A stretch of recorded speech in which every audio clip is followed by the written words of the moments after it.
হবিগঞ্জের মাটি ব্যারিস্টার সুমন ভাইয়ের ঘাঁটি। তাই আমি অবিলম্বে যারা সুমন ভাইকে হত্যার প্রচেষ্টা করেছে তাদেরকে গ্রেফতার করে শাস্তির আওতায় আনার দাবি জানিয়ে আমি আমার বক্তব্য শেষ করছি। ব্যারিস্টার সাইদুল হক সুমন ভাইয়ের উপর যে একটি ষড়যন্ত্রমূলক ভাবে হত্যার হুমকি দেওয়া হয়েছে সেটার জন্য যে একটি প্রতিবাদ সভা করেছে, আমি অত্যন্ত ওনাদেরকে কৃতজ্ঞতা জানাতে যাচ্ছি। আমি জানতে চাই প্রথমে যে কেন হত্যা করা হবে ব্যারিস্টার সুমনকে, কি কারণ, কি অপরাধ তার। আমি তো দেখতেছি যে 1975 সালে আমাদের জাতির পিতা বঙ্গবন্ধুকে যেভাবে হত্যা করা হয়েছিল ন্যায় পথে চলার জন্য, এটি স্বাধীন পতাকা আমাদেরকে দেওয়ার জন্য, বাংলা ভাষায় কথা বলার অধিকার দেওয়ার জন্য, তাহলে সেই চক্রান্তকারী ষড়যন্ত্রকারী এখনো দেশে বিদ্যমান। তারাই চাচ্ছে যে ন্যায় পথে চলা ব্যারিস্টার সুমনকে হত্যা করে বাংলাদেশ থেকে ন্যায়কে একেবারে ন্যায়টাকে মুছে ফেলার জন্য। তাই আমি চাই এটার জন্য একটি সুস্থ কমিটি গঠন করা উচিত প্রশাসন মহোদয়দের। এত বড় দুঃসাহস কিভাবে হলো? যিনি অন্যায়ের বিরুদ্ধে কথা বলে, যিনি ন্যায়ের কথা বলে, তার বিরুদ্ধে কোনো অন্যায়ের খালি বানাই। বাংলাদেশে এমন একজন সৎ পুরুষ, সৎ মানুষ যার জন্ম হয়েছিল আমরা অতীতে দেখেছি। এমন সৎ সাহস নেই অন্যায়ের বিরুদ্ধে কথা বলা, এত দুঃসাহস হয় নাই, এত বড় সাহস হয়েছে যার বিরুদ্ধে এত বড় কথা বলেছে। আমি বিরুদ্ধে অনুরোধ করবো আইনে আওতায় এনে ওনাকে দৃষ্টান্তমূলক শাস্তি দেওয়া হোক। যারা আজকে হুমকি দিয়েছে সুমন ভাইকে, এরা আইনের আওতায় নিয়ে সুস্থ বিচারের মাধ্যমে তাদের কাঠগড়া জানানোর জন্য আসুন আমরা হবিগঞ্জবাসী সহ সারা বাংলাদেশের সবাই ঐক্যবদ্ধ ভাবে আমরা এই সুস্থ সুন্দর গাছটিকে আরো বড় বড় পরিসরে আরো উপস্থাপন করার সরকারকে আমরা বলে দিতে চাই, যদি সাইদুল হক সুমনের উপর কোনো ধরনের কোনো মামলা ঝামেলা কিংবা হত্যার পরিকল্পনা হয় তাহলে হবিগঞ্জবাসী নয় গোটা বাংলাদেশ রাজপথে নামবে।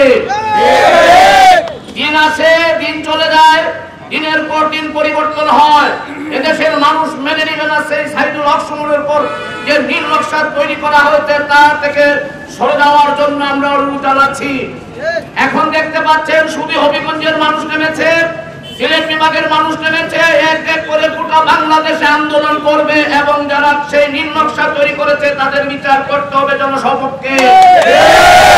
আমরা দীর্ঘদিন দেখেছি, কিছুদিন আগে হবিগঞ্জে একটি হত্যা হয়েছে, একজন মহিলাকে মারা হয়েছে, তার আমরা কোনো কিছু পাইনি, আমরা বসে আছি। কিন্তু সাইদুল হক সুমন তার অনেক পূর্বে, তাকে নিয়ে যদি কোনো ধরনের কোনো কিছু হয় আরেকটি ৭১ হবে বাংলাদেশে। এবং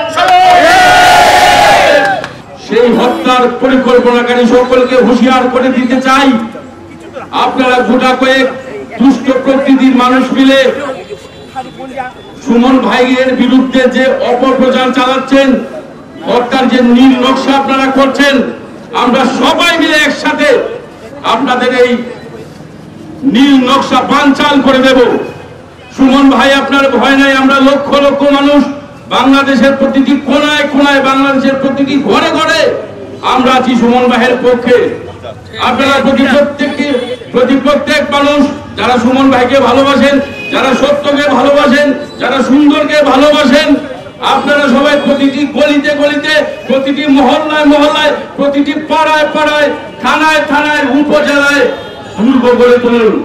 এখনই সময় অন্যায়ের বিরুদ্ধে প্রতিবাদ করার। এই বাংলাদেশের কোনো ঘরে আগুন জ্বলবে না, কোনো দোকানপাট খুলবে না, কোনো প্রশাসন সুন্দরভাবে অফিসে বসতে পারবে না। আমরা বলবো এই মুহূর্তে যারা এই হুমকি দিয়েছে ব্যারিস্টার সুমনের উপরে আঘাত করবে, সেটা ব্যারিস্টার সুমনকে আঘাত করে নাই, হবিগঞ্জের প্রতিটি মানুষকে হুমকি দিয়েছে।